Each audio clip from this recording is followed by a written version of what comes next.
Hello, everybody.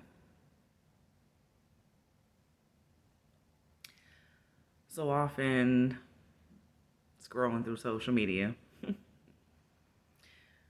you see all types of viewpoints. Some that seem quite contrary to one another. Sometimes they're not as contrary as we believe, but it sparks whole arguments and disagreements. We seem to have trouble allowing another their perspective. We need people to agree with us, to think like we do. It's not really how it is, though. There's a lot of resistance to another's viewpoints. But what I found in my own journey, I've evolved and changed and grown. I've said before who I was 6 months and a year ago is different than who I am today. I find that when people from my past come and they attempt to deal with me in the same way that they have done in the past, then find that it doesn't get them the same results. My perspective and my vantage point on a matter has shifted and changed. There was a time that I would watch videos and they were quite difficult for someone to suggest to me that I had the power within myself to change my circumstances. I felt quite powerless in some of my circumstances. I could not see a way out. I felt judged and condemned for being in the situation that I found myself in.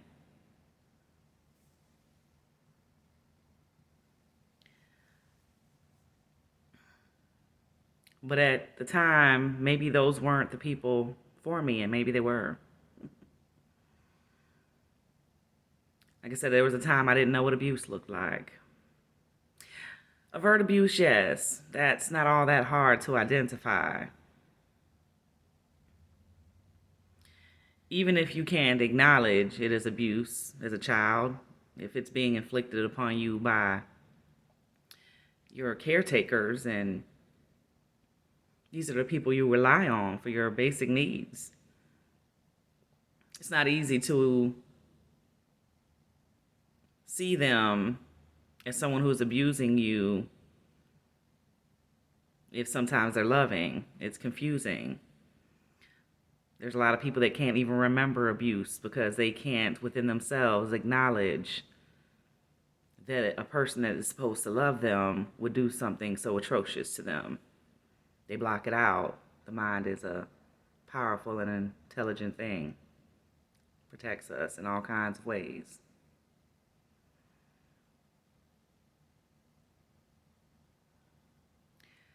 As children, we are often at the mercy of the adults around us, and for a lot of people, that's not always a gentle experience. It's not empowering. We move into adulthood, and those emotions and thoughts and beliefs that we develop as children, we take them into adulthood. Those feelings of powerlessness and anyway, we take them with us. But as adults, we are not those children. We have far more power within us than we can possibly imagine. But if you have not experienced yourself in your full power and your own full authority, it can be quite uncomfortable for someone to suggest that it exists. It's not been in your experience as of yet. Doesn't mean it's not there. But sometimes people go on all out attack if someone suggests to them that they have the ability within them to change their circumstances. I understand I find myself still in situations that I really rather not be in. But I learned the power of being able to choose how I react to those situations. I haven't perfected that. I do it, I adapt myself in my inner world, in my inner framework, and my inner responses a lot quicker. I've learned where it comes from. Having that awareness allows me to choose differently. But there was a time that I was not aware and I could not choose differently. You cannot change what you are not aware of.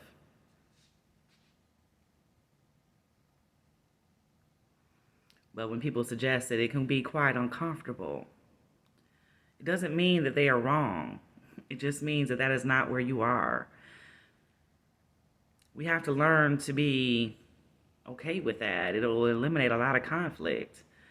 There are layers and levels to things. I do not expect from an adult the same thing I expect from a child. I understand that a child may not be developmentally able to do certain things yet. Developmentally, there are certain expectations I should not be having of children. Where a 2-year-old is developmentally is very different than a 15-year-old. Where a 15-year-old is very different than a 27-year-old.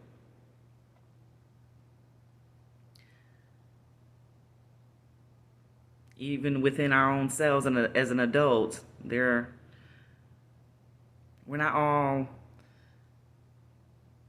developmentally at our age. If you've had trauma, you may developmentally still have some child parts.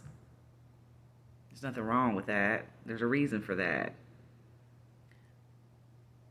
You need someone that can help you learn acceptance, help you understand where it might have come from. You need to hear about those things. You need to be validated where you are.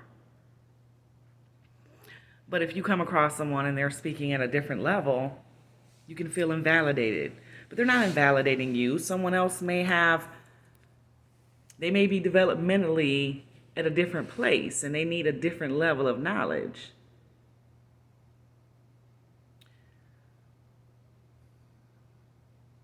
If you have some awareness of what abuse looks like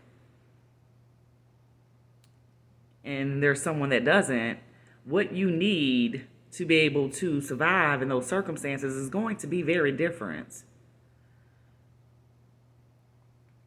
You may come across people that are teaching at very different levels. They are speaking to people at different developmental stages along their journey. Two contrary viewpoints can both be true. It's paradox. They might seem to be in conflict or opposition to one another, but they're really just a different level. We have to become more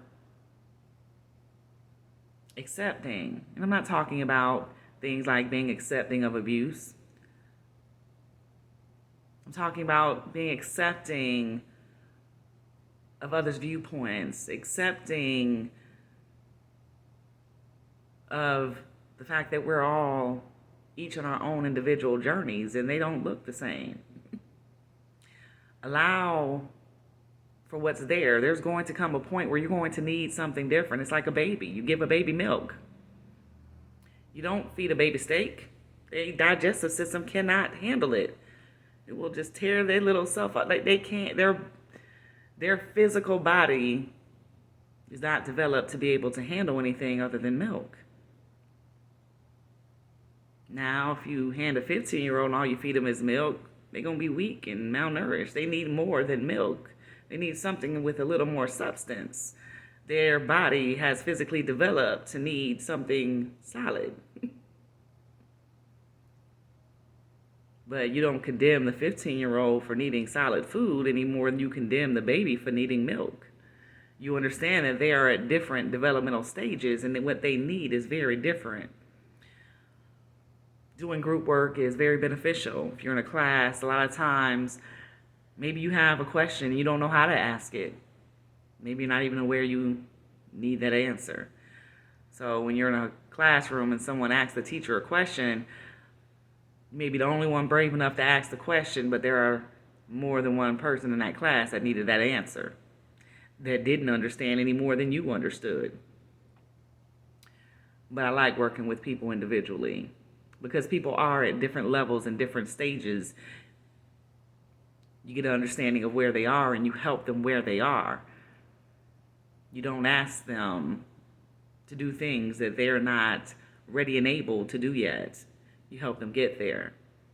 And sometimes people are more than capable of doing something themselves, but maybe they've been torn down and broke down and they've forgotten their own ability to do so. They have questioned their own stability and their own capabilities, their own intelligence. They may just need a shelter to recover in. They need a bridge to cross. Now, I talk about burning bridges. I firmly believe in burning some bridges. But I also know when I need to build one. Maybe a path that I have crossed and another needs help crossing. They need a raft. They need a bridge. They need shelter from a storm.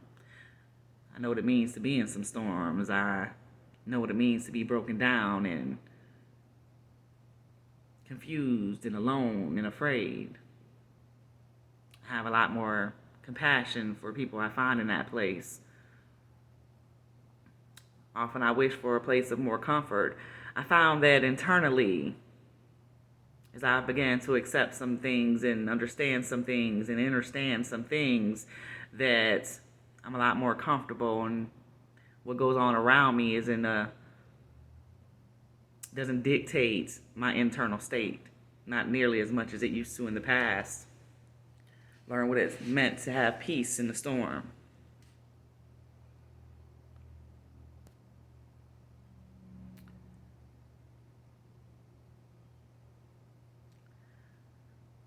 Like I said, sometimes it's easy to wish for a place of comfort. Sometimes we grow and we develop and we move out of those spaces and we forget what it means to have stood in that space. It's like a person that may have been quite heavy and they lose weight and they get all fit and they forget what it felt like to not be healthy and fit.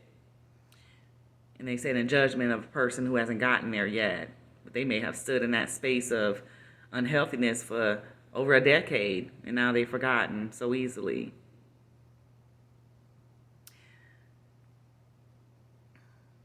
I never want to be so far removed as to forget. I mean, sometimes it's hard. You develop, you keep moving on. When I talked about martial arts, I think that was one of the important things about no matter where you were growing in rank, that you teach those below you. You don't forget the basics, your foundational roots, and teaching and reminding others. You could always tell in martial arts who had advanced in rank without working with the lower belts as they should. It always showed up in their practice. Never get so far removed that you forget. I remember there was a gentleman and he had a severe addiction issue. Now, mind you, I was not in a perfect place. I was going through my own struggles, but I understood addiction. And so when he talked about addiction, he had so much hatred for himself, so much judgment. He had gotten to the point where he didn't really want to live anymore. He had a plan for after work, and it was a plan to leave this world. I don't think it was any accident that he shared that with me. I don't even remember our whole conversation. I know I stood there and talked to him for quite a while. You know, he looked at the world and thought some people had it so much easier. I had to let him know.